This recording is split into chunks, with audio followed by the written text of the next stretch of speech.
Ladies and gentlemen, good morning. Capital G and Medallion are here to bring you Geth, Lord of the Vault. This is deck number 2 in my Dune series. I was doing one deck per major house in the series of Dune for a total of 3 decks. Geth is going to be playing the role of the Baron Harkonnen. And why I chose Geth, admittedly, I see more Rakdos than mono black when it comes to House Harkonnen. However, nobody quite has Geth's look, and it's still easy in mono black to embrace the House Harkonnen's core values: theft, subversion, greed, gluttony.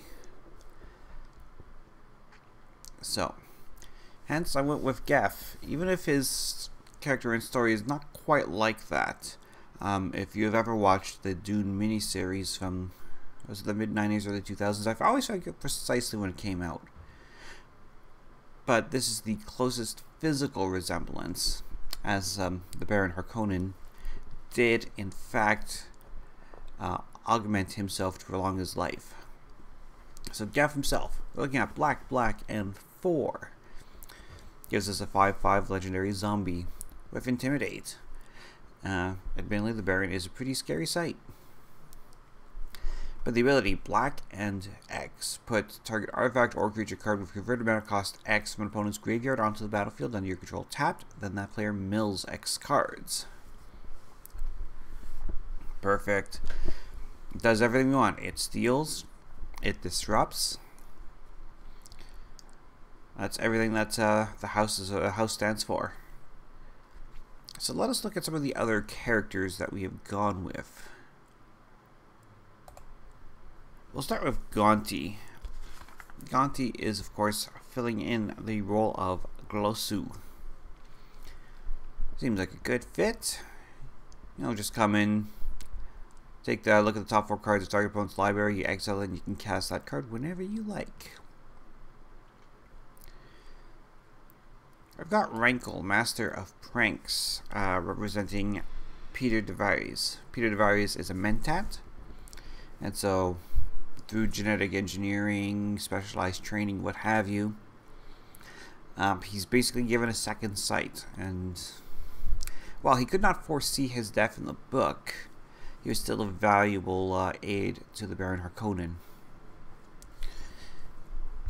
And that second sight, and I mean, look at Rankle's eyes, so that's also a contributing factor to this call.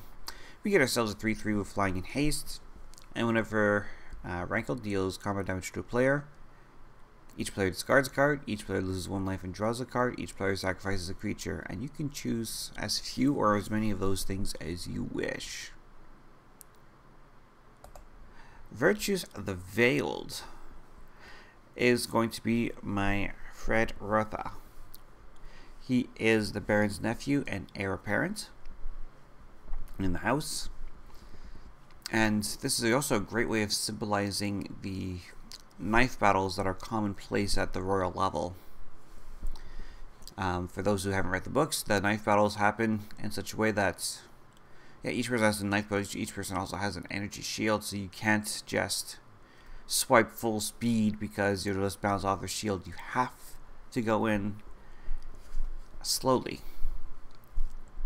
So rather than let's just use this random chopstick, rather than going, you kind of have to go easy in order to get through the shields. It's kind of an interesting way of doing combat. Very brutal way of doing combat too. And well, Fred is very, very good at that. Yawgmoth, Thran, Physician. I've got Yawgmoth here as my Wellington Yueh. Wellington was a physician, private physician for Duke Leto of House Atreides, but was also a traitor and was actually working for House Harkonnen the entire time. So, besides putting him in here, Black's only real physician was Yawgmoth, so there you go. Yawgmoth needs no introduction. He is a very, very broken commander in his own right. So, I won't go too into depth on that. Our last creature, Crovax the Cursed, is going to be representing Thufir Hawat. Also originally of House Atreides, but was conscripted into House Harkonnen after Leto's death and poisoned in such a way so that if he doesn't fulfill the Baron's duties, he's not given the drug he needs to sustain his life. So the way Crovax works mechanically is perfect here. Comes in with 4+1/+1 counters, and during your upkeep you may sacrifice a creature to put a 1/1 counter on Crovax, and if you don't, you take one away. It's a good fit. Moving on to the rest of the deck, and again I won't go too in depth on Vorthos, so let everyone use their imaginations as to what works and what doesn't. Got the charcoal diamond here. You know, comes in play tapped and taps for a black. Icy Manipulator. Like I hear those two words and I look at the House Harkonnen and I'm like, perfect. So 1 tap to tap down target artifact, creature, or land. Running the Infiltration Lens. When a equipped creature becomes blocked by a creature, you may draw 2 cards. So it's either you take the damage or you block and give up some cards. Mana Crypt is here. Of course, the house wants to generate as much power as possible, and they'll pay the price for it. So Mana Crypt having that 3 damage there makes it a perfect fit. Mana Vault, similar deal. If you don't pay to untap it, it just stays tapped, and you take the 1 damage. So again, a perfect fit. The Necrogen Spellbomb. It's a good way to force discards. 1 mana gives us this artifact where you pay a black and sacrifice this to force target player to discard a card from their hand, and we can do this at instant speed. It's rare to get instant speed discard. You can also simply pay 1 and sacrifice the Spellbomb to draw a card. But Geth likes it when permanents are discarded, so we're more likely going to use the discard effect here. Nightmare Lash. Creature gets +1/+1 for each swamp we control. We control a bunch of swamps, just saying. And the equip cost is very low, paying only 3 life. Nihil Spellbomb. Comes down for 1 mana. We can use this to exile all cards from target player's graveyard, so if someone's taking advantage of their graveyard before we can really get to it, boom. And also, when we put this into the graveyard from the battlefield, we may pay a black to draw a card, so it replaces itself pretty quickly. Skull Clamp, of course, whenever a equipped creature dies, draw 2 cards. And a Sol Ring for the mana ramp. Moving on to creatures with Bolistrad Spy. Spies feel perfect in this build. When this enters the battlefield, target player reveals cards from the top of their library until they hit a land, then put those cards into his or her graveyard. Bone Miser. There aren't going to be too many instances where we discard cards, but when we do, we're going to get rewarded. So when we discard a creature, we get a 2/2 zombie. When we discard a land, we get double black. Whenever we discard a non-creature, non-land, we get the draw card. The Cabal Interrogator. I like this. Black, X, and tap. Target player reveals X cards from their hand. We choose one of them. That player discards the card. We can only do this at sorcery speed, of course, but we can target ourselves with it if we've got our Bone Miser, so that is a thing. Deadeye Tracker. So that's black 1, tap and exile 2 cards from an opponent's graveyard, so any graveyard we wish, to have Deadeye Tracker explore. This will help us get lands or make this creature bigger. The Eyeblade Assassin. When this enters the battlefield, target creature gets -1/-1 until end of turn, which is enough to kill a lot of things, oddly enough. Murderous Rider. Again, perfect fit here. We can cast it as Swift End as an instant to destroy a creature or a planeswalker. Yes, we lose 2 life. Worth it. It's also a 2/3 with lifelink, and whenever this dies, it gets put onto the bottom of the library. There'll be ways to get it back afterwards. Playcrafter, of course. When this enters the battlefield, each player sacrifices a creature or a planeswalker. Each player who can't discards a card. A few titled assassin cards here with Wrath the Assassin. which destroys tapped target non-black creatures.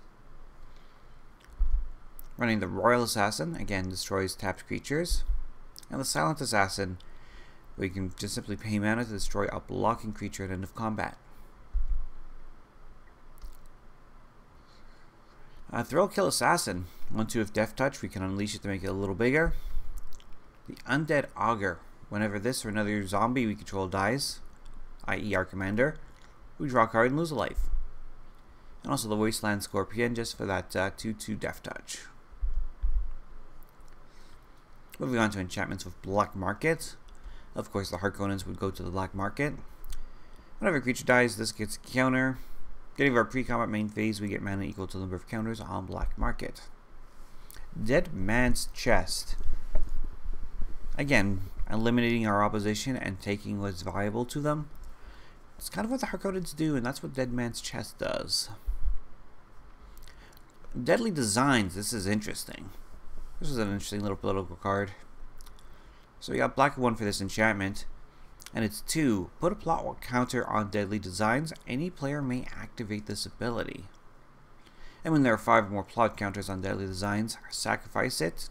Destroy up to 2 target creatures. No targeting restriction on that one.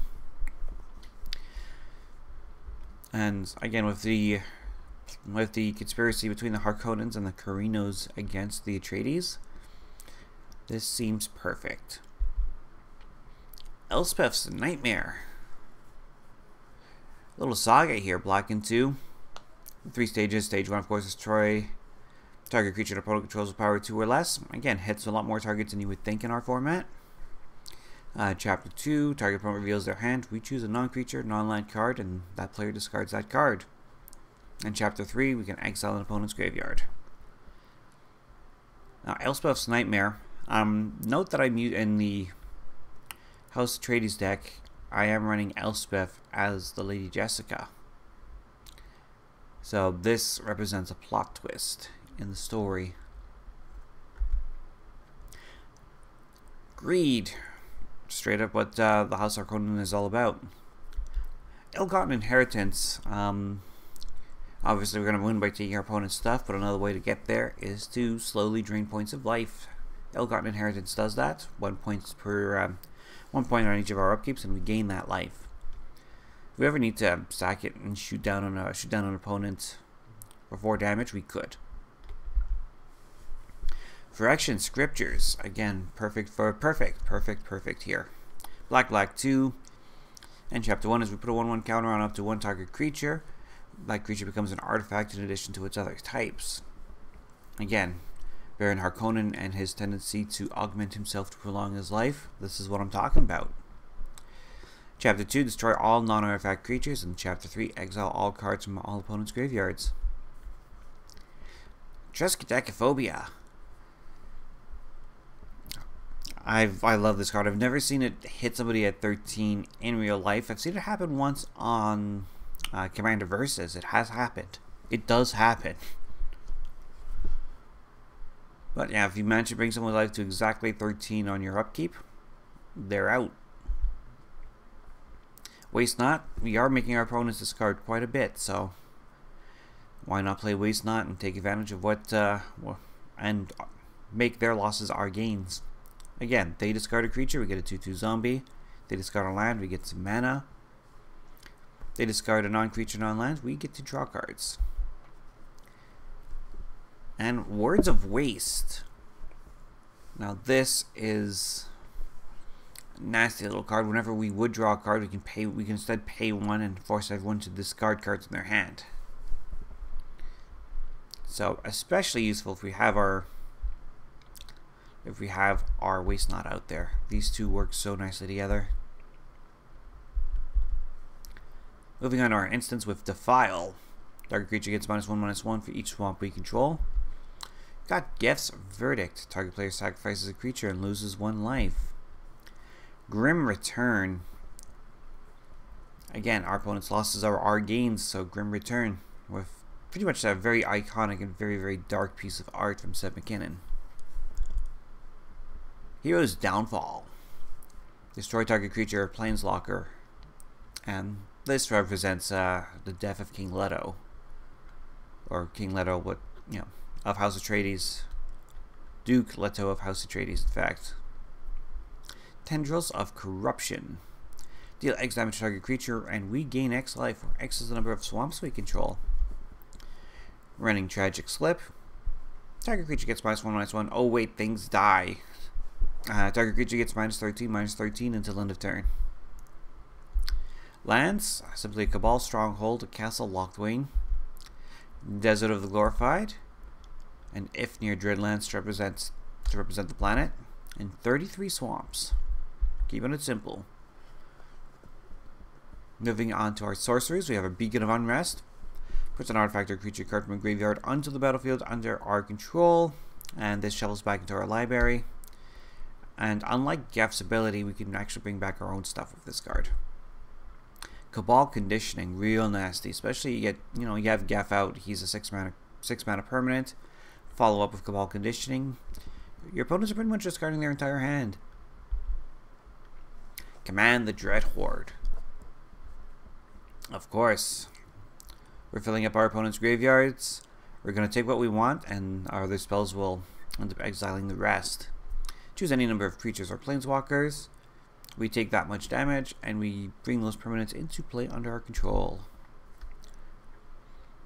Corrupt. Now, the Harkonnens are definitely a very, very corrupt house. Deal damage equal to the number of swamps you control to target creature or player, and we gain that much life. Delirium Skynes. Also a really nasty card. 3 mana, each player discards 3 cards. A little awkward to cast, I do admit, since it's hurting our hand as much as everyone else's. But by the same token, the rewards are worth it. Also, a good old-fashioned Drain Life. Dread Summons is also here. Each player puts top X cards of their library into their graveyard. And for each creature card put into a graveyard this way, we get a 2/2 zombie. And Grim Tutor, we pay our 3 life, we go get whatever card we want. Hoarder's Greed. Interesting little pick from Lorwyn. It's just a little pricey at 4 mana. We can get similar effects at 3 mana, but at 4 we have the chance to repeat. So let's see how this works. We lose 2 life, we draw 2 cards, then we clash with an opponent. So us and our opponent reveal the top card of our libraries. And if we have the higher casting cost card, we get to repeat the Hoarder's Greed effect. And we get to keep doing this until we lose. Hymn to Torak. Target player discards 2 cards at random. That disrupts only a single player. And we don't usually see Hymn to Torak played in Commander. I mean, Tiny Bones probably runs it now, but other than that, we don't usually see it. But again, here, since we're trying to hit our opponent's best artifacts and creatures, well, this is a good way to possibly do so. Life's Finale. Destroy all creatures and search target opponent's library for up to 3 creature cards and put them into their graveyard. So yeah, a board wipe that also lets us put creatures into an opponent's graveyard that we can eventually reanimate with Geth. Sure thing. Massacre. If opponent controls a plains, we control a swamp, we may cast this for free. So that's a thing that could happen. And all creatures get -2/-2 until end of turn. This represents a really, really dark point in the book, actually. Mutilate. I mean, this could also represent that really dark point in the book. Black, and 2. All creatures get -1/-1 until end of turn for each swamp you control. And never to return. I like the flexibility here. Never.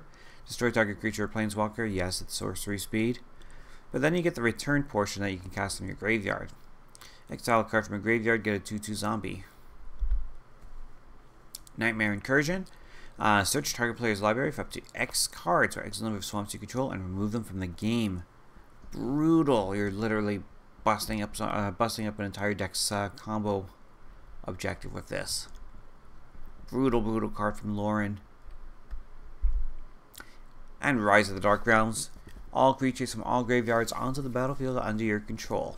It's the ultimate goal of the Harkonnens. And Sadistic Sacrament, another way to mess with an opponent's library. Triple black, search target player's library for 3 cards and exile them. Then the player shuffles their library. And if it was kicked, you can kick it for an additional 7 mana. You get to search for 15 cards, exile them, and that player shuffles their library. So, I don't expect to cast this kicked, but if it ever happens, woohoo! Sweet. Worst Fears. Control target player during that player's next turn. Yeah, I can only do this once. You can't repeat it the same way you could Mindslaver, but Mindslavers mean Worst Fears once doesn't feel as bad as a Mindslaver lock. And that is my take on House Harkonnen, led by Geth, Lord of the Vault.